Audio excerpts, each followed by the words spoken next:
My name is Lexi Cuddy. I like to race a lot with all my friends, and I ride a PW50, and I love to race. 5 years old. Where do you live? Canada. Coming Up Next Time podcast is made possible with help from our friends at Bow Valley DJ, Yeti Mechanical Systems, as well as Built to Ride.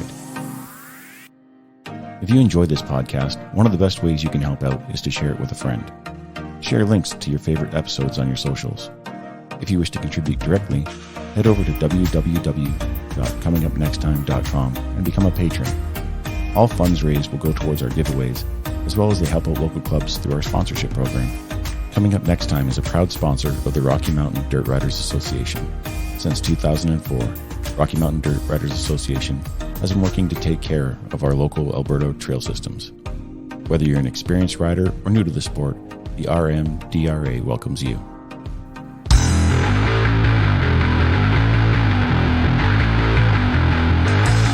Hello everybody and welcome back to the podcast. I'm your host, Barry Moore.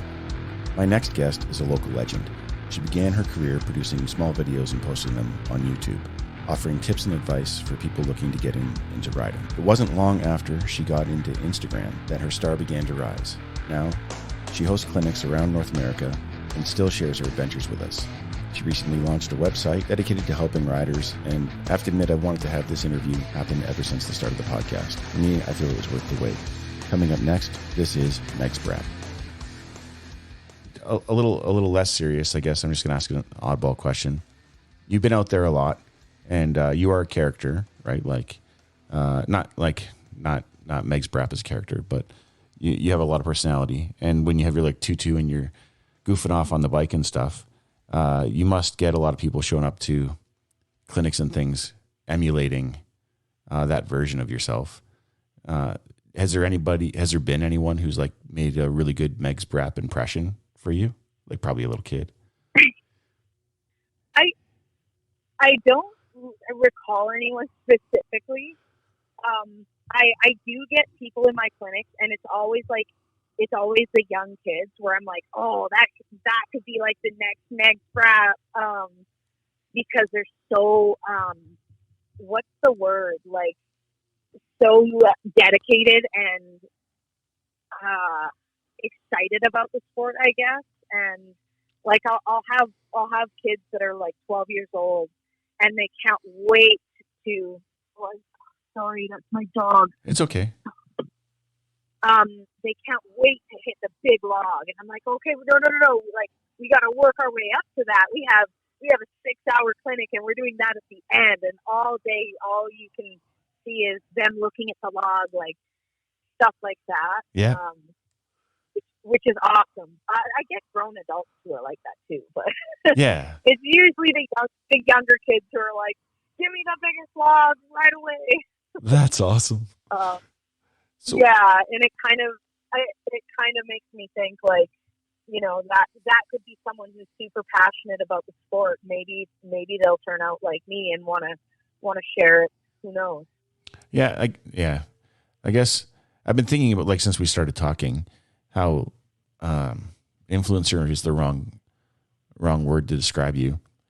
Like, you're more of an ambassador, right? Like, so I guess that's what we need is other ambassadors, younger ambassadors, I guess, to keep it moving forward, like to perpetuate the sport. Otherwise, based on what I can see, it's kind of like doomed, you know? No, everybody's on electric bikes and they're going to be on like private land is the future, I feel, if we don't continue to support the off-road, outdoor, crown land version. Definitely. Yeah, I agree. And the more families we get into it, the better off we are, you know, like mountain biking's solid because, you know, kids and, wives, sisters, moms, everyone does mountain biking. And I know it's the same in dirt biking, but not to the extent. Yep. The more of us there are, the more power we have to keep it going. And especially riding for fun versus racing. I mean, racing is awesome. I believe it's the best way to elevate your skills. And it's just, an amazing way to push your mind and body and just become better. But, you know, the fun riding, the trail riding, that side of things is also important.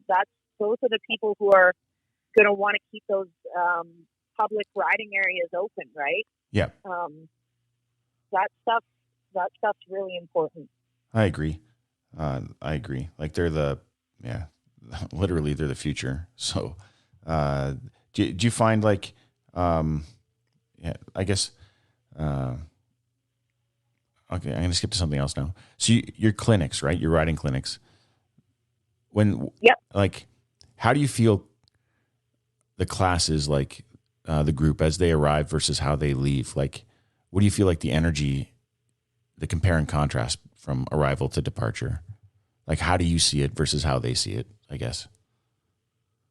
So when everyone first arrives to the clinic, it's like it's the same every time. Everyone's really nervous, really quiet. You know, you can tell that everyone's thinking, "Oh my God, I hope I'm not the worst." And I hate that. And as soon as we get started, I keep the vibe super chill. I'm like, you know, it's all about having fun and elevating our skills. It's not about who's getting what down faster, you know? And so we go through the day, and my clinics are based on progressive learning. So each skill we learn is a building block to the next, and we start with the real basics. So everyone gets the basics down and starts to get that confidence. And then, you know, we stack the blocks, and by the end of the day, we're going over a small, medium, and a large log with very specific techniques. Yep. And I see everyone suddenly more confident with their riding, but also just in general, like not really afraid of what other people are thinking, and just giving it a try right in front of the group with no hesitation. And that's the best feeling, like seeing people come out of their shell and have fun rather than being super tense and nervous and not really having fun, kind of more so just scared and nervous about looking stupid in front of the group. That's fair. So is that what motivates you, like the carrot at the end, seeing everybody with the confidence? Yep, the confidence. And I just love to see when people start putting the skills together, like going back to the progressive learning, how each skill kind of meshes with the next, and seeing everyone putting it together and then coming out of the clinic a better rider. It's really rewarding, and it's just a ton of fun. I love giving people the tools to elevate their skills. Nice. So have you experienced any like failures at a clinic where it just sort of, regardless of how you try to get it across, just like, you know, no one's picking up what you're putting down kind of thing? Like you ever had like that kind of, we'll just say like a bad start? And if so, like, how do you get them, I don't know, bridge that gap, I guess. Like I DJ, so sometimes I start off with a party, it doesn't work out. I figure it out, then it goes like, so that everybody stays positive and hopeful. Yep.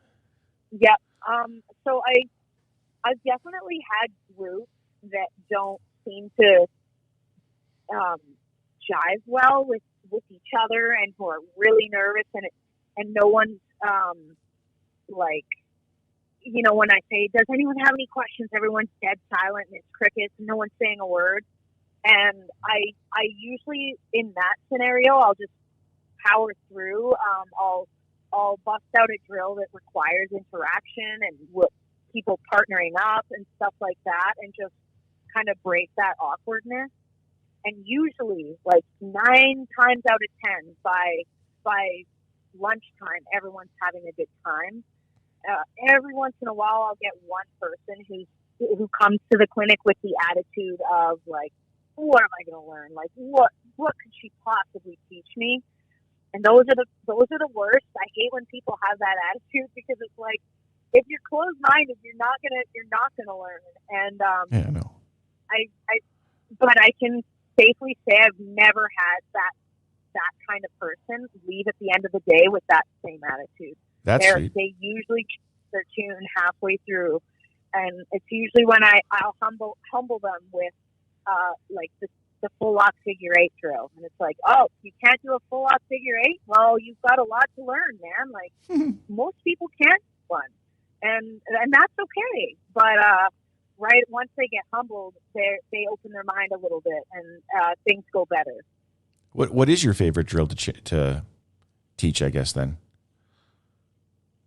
Man, that's hard. Sorry. I like the small practical wheelie. I love teaching the wheelie drill because wheelies open doors for people. Once you can consistently get that wheel off the ground, you can ride much more difficult terrain. Yeah. That one's really fun and has like big light bulb moments for people.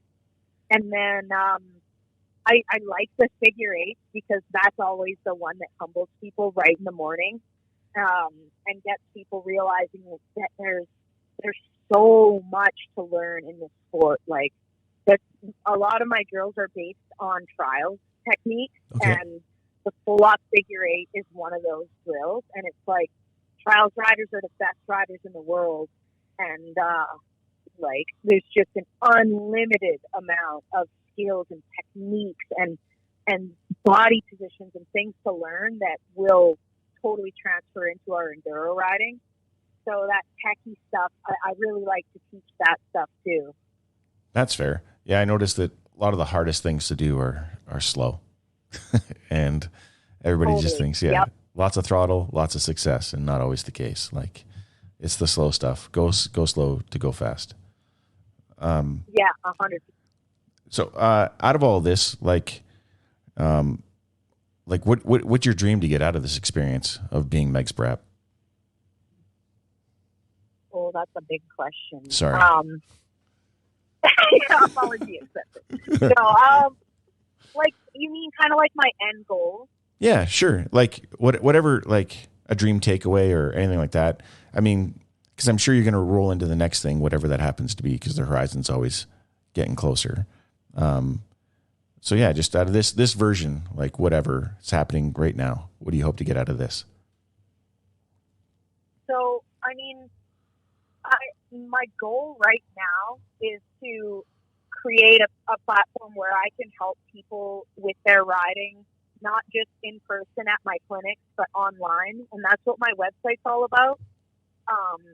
But because I've been stretching myself pretty thin with these tours, although I love it, it's an amazing experience, but it's not something that I can maintain until I'm 70 years old, traveling the country.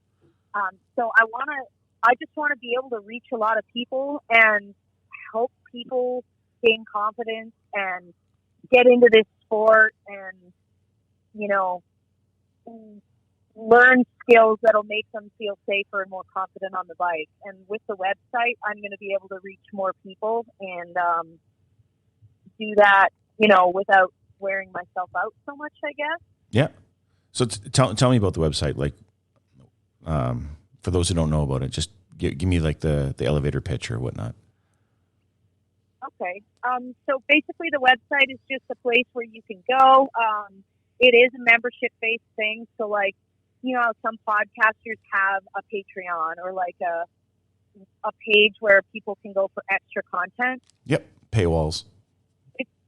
It's like that. It's $6 a month. Anyways, people can go there, and then there's the option for communicating in the DMs, and someone can message me and say, hey, I'm having trouble with my wheelies. I'm really having trouble with it. Can you help me? They send me footage. I go through the footage. I break it down.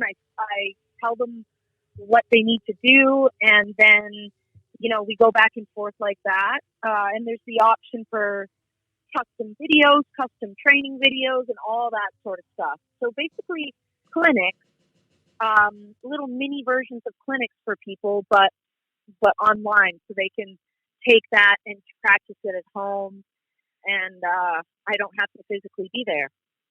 Oh, that's pretty sweet. Like, sort of like a personalized YouTube experience, if you will. Yeah, exactly. Yeah, and there is more than just this. Like, there's a feed, so you don't have to, go in and message me on the site and ask for specific stuff. There's also a feed where people send in their videos, and I'll watch the video and review it and give feedback. And so those videos are in the main feed for anyone to see. Oh, that's really good.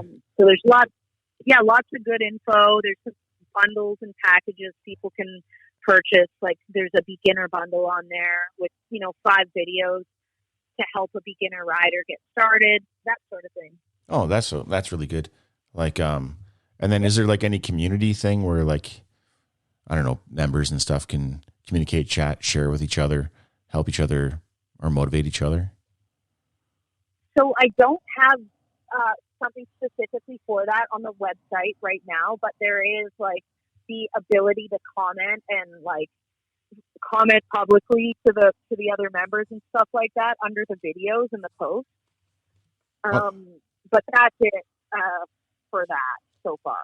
Oh, that's all right. I mean, it's just an idea or whatever, something you could add in the future, and then it could be community driven and maybe a little less pressure for you, because there's going to be somebody who can answer all the questions or whatever. Like in every forum group, there's always that one person who just knows it all.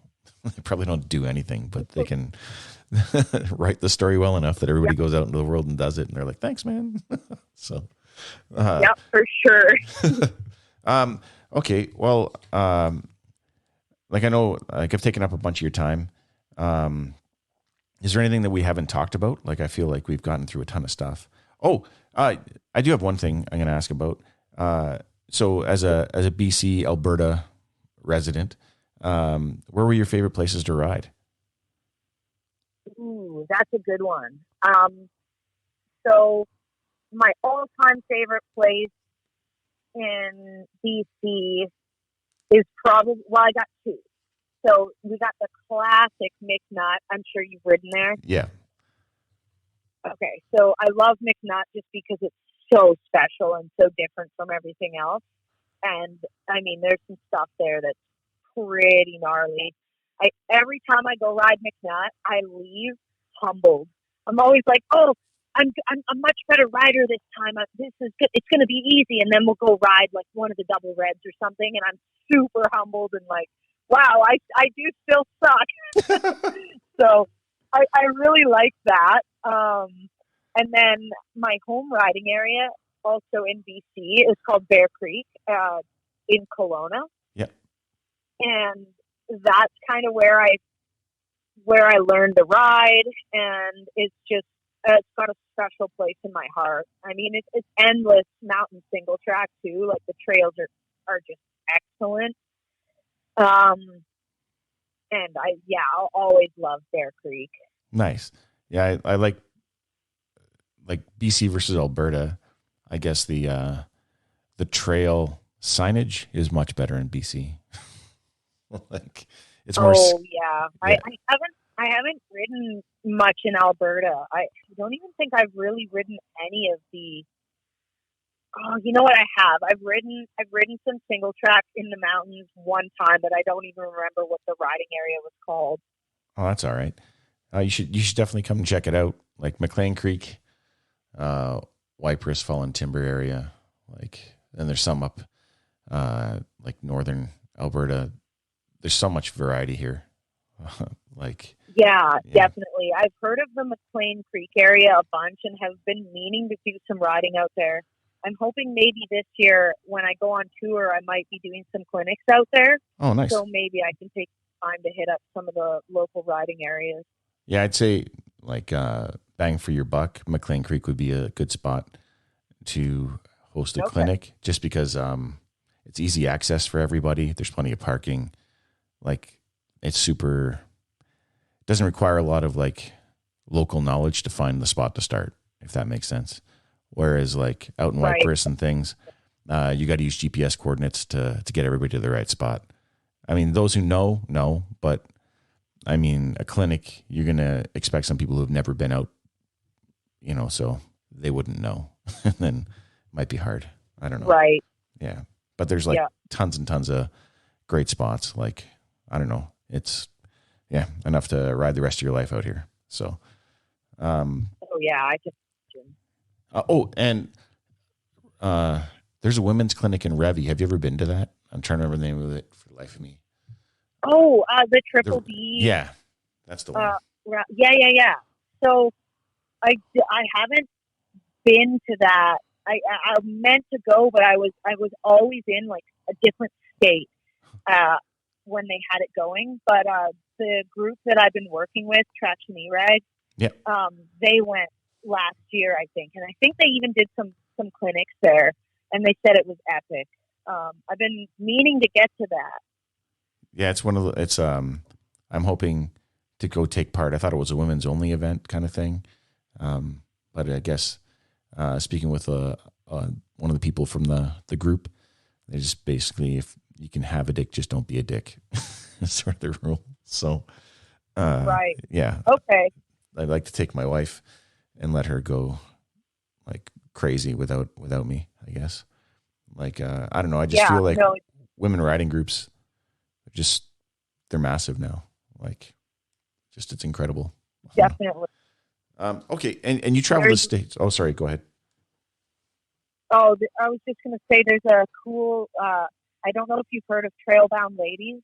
Yes. But they put on like their a women's only event in Idaho last year, and the vibe was awesome. Everyone was out in the gnarly single track. It was just really, really fun. And I got to take up like a private group of 6 ladies out.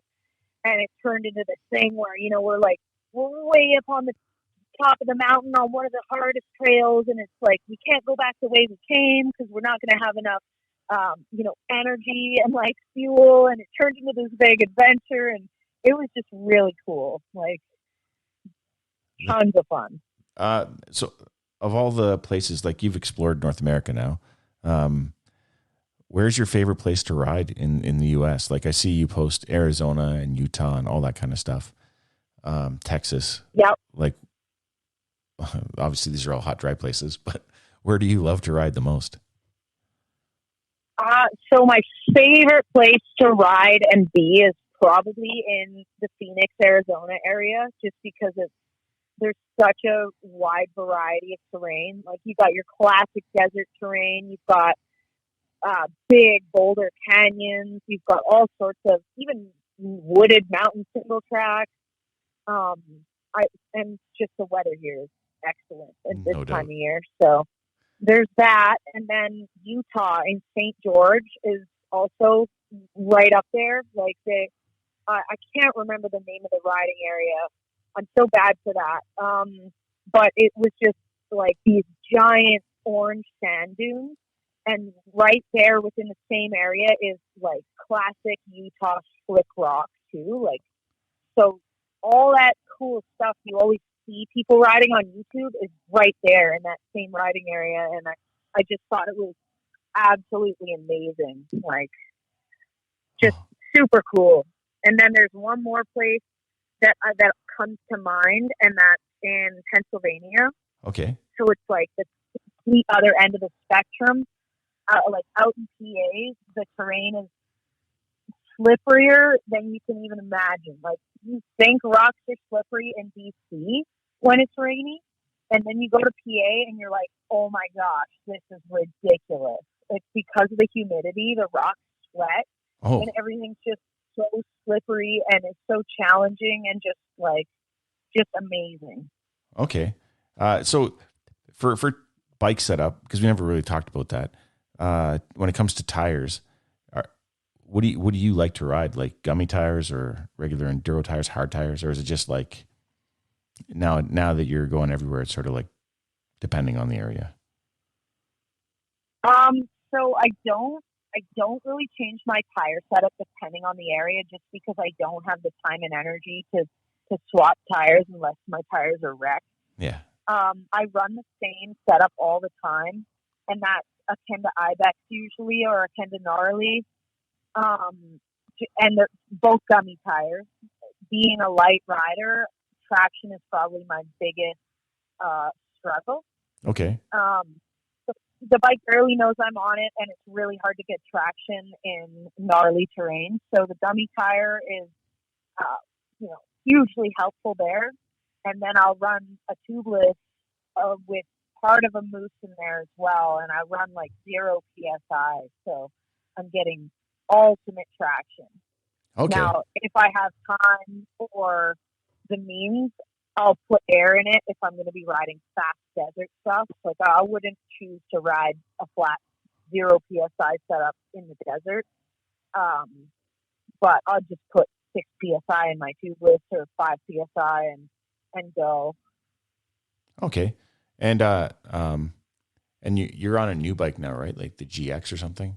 That's your newest ride. Every now and then I see. Well, I have a bunch of bikes. I know.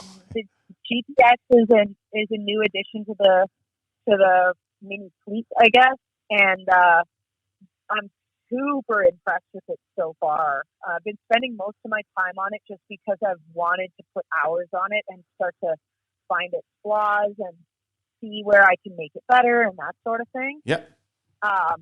And then, today I taught a group clinic. I spent some time on my TE. I have a TPI 300.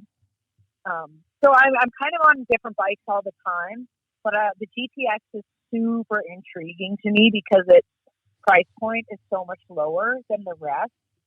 But so far, knock on wood, but so far it's been the best bike I've had. Oh, wow. Because of it, the way it handles. Like I can't even say enough about the handling of that bike. I feel like I'm on a Honda, if that makes sense. Yep. The Honda's just handled so well. It feels like that, but it's got this beautiful, luggable 300cc two-stroke motor, and I don't want to sound like I'm promoting it, but I'm pretty excited about it, and it's hard to keep that in. Well, no, it shines through in your posts, and then I just wanted to ask, riding it, and that's a weird comparison to a Honda. I mean, because they're super stable, predictable, like they don't do much to scare you. They have everything that you need, like lots of power right there when you want it. But I just always find it's like super linear and friendly, so it's like confidence inspiring. So to see another machine, I don't know what it is about it, but it's something to do with the chassis. Like the RX 250 is my favorite 4-stroke to ride. Like if I had a cross country race bike, I would choose that. Okay. And the big part of it is because those RX 250s, they just handle so well. The chassis I just love the feel of it. And this GPX bike has that same feeling. And it's been like, oh my gosh, like this is awesome. That's so sweet. Like, yeah, when you say like, the bike doesn't know you're there. Like that's all, like, I don't know. I could see how that's a thing. Like my bike knows I'm there. I'm a big fat guy, like 200 pounds. So it's definitely like being such a light rider means you have to be absolutely on point with your body weight and positioning at certain times. Yeah. And everything has to be really exaggerated. So if I'm going to compress my suspension for traction, I have to use my whole body and, really push down, whereas 200-pound rider is just going to lightly push down and they're going to get excellent traction. Yeah. So it's like everything's doable. It's just there's not as much room for error, and you really have to have a good feel for when and how far to get back and like all that sort of stuff in the extreme terrain. Yeah, I understand what we're talking about. I guess listeners, they would too, because everybody's sort of like in this bracket, right? Even if they're starting out, they know what's going on. Like they've probably had a race or two under their belt. So yeah. And then, so for getting into the little advice for, I guess, the new rider, the new female rider, because I can't give advice in this department because I'm not into those things. What would you suggest for like a first bike and where to start out? Okay, so the first bike is going to kind of depend on your size, but my recommendation for a first bike is I always recommend like your classic tractor, like the TTRs, the CRF.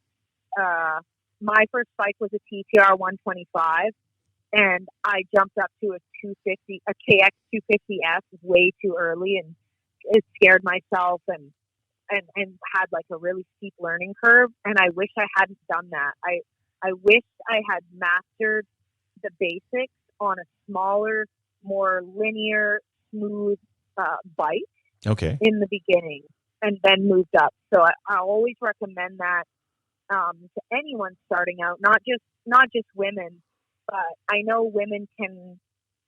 I'm not stereotyping. No. Well, maybe I am, but women can be a little more timid in the beginning with dirt biking. I know I was a little bit timid. I used to, my whole body would shake when I revved my KX250F because I was so scared of that bike. Crazy. Yeah, and I think that was detrimental to my growth. So a 230 or a 125 four-stroke is a really great bike to learn on. And then when you're ready, you can start moving up. Okay. Yeah, that's good advice.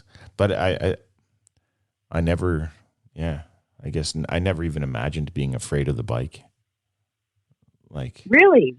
Yeah. I don't know why that's like a first time thought. Like I understand the first day when you get on a motorcycle, everybody's afraid. They all imagine they're going to grab a handful of throttle, wheelie and whatever. And usually that fear keeps the front wheel down for the entire day. And then the trust is built and what have you. But I never imagined jumping up a bike size and like just having the throttle, like the engine and all that, those things just be scary. Like that's a first time I ever had that thought. And it's kind of like, oh, wow. I don't know how to describe it. Yeah, that's wild. It's super cool. Like that's interesting to hear because I was the opposite, like super, super scared of the machine.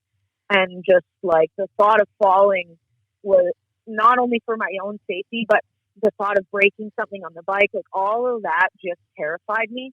And I think a lot of women have that mindset going into it. And the key is having someone with you. It's like, oh gosh, no, that's no big deal. Like, you know what I mean? But I didn't have that guidance. And to me, it was the absolute end of the world if something on my bike were to get broken. Like I didn't even know you could replace parts. I thought you needed a new bike if you broke a shifter. Oh my God. Like I was that green. Like it was wild. But I think there are other people that are like that. So yeah, no, I mean, that's the thing. Like that's where my mind's opening up to. It's just the fact that is a demographic of people that exists. And I never even thought of them before now.